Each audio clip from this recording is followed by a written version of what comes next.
So if you've been plugged into the anime scene at all these past few years, you might have heard how the Dragon Ball franchise has made a bit of a comeback in recent years. Starting with Battle of Gods, the franchise got rejuvenated and launched renewed interest in the series.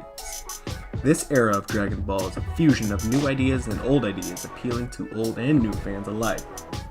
With that being said, this movie takes some of the best aspects about old school Dragon Ball and modernizes it for a new audience. This new era has brought back many fan favorites like Frieza and now the titular Broly. Broly has long been a fan favorite in the community but was regarded as non-canon.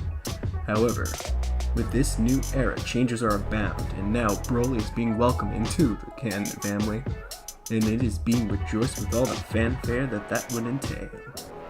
So, in a nutshell, they brought back Broly bigger and badder than ever, and now he's canon. Dragon Ball is not a series that one would describe as deep, but at heart it's just an action shonen meant to entertain kids and teenagers. That being said, this is one of the most solid stories I've seen out of Dragon Ball so far. I'd go as far as to say that there are three main arcs in the movie. The first is the origin of Prince Vegeta, the exiled Broly, and our slightly dim-witted but always well-meaning protagonist, Kakarot.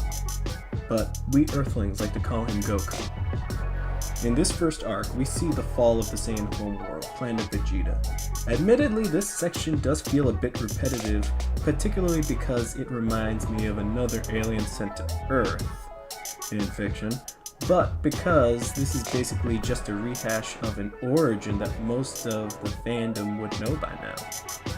However, I did appreciate the little touches of drama and subterfuge, and maybe even felt a little twinge when our dear old Kakarot was launched away from his home planet.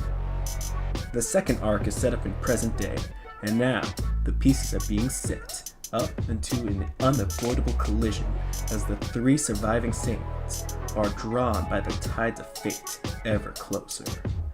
Finally, we get to the third arc, and finally, we see the unshakable forces of destiny collide with an all-out epic brawl that transcends the boundaries of time and space.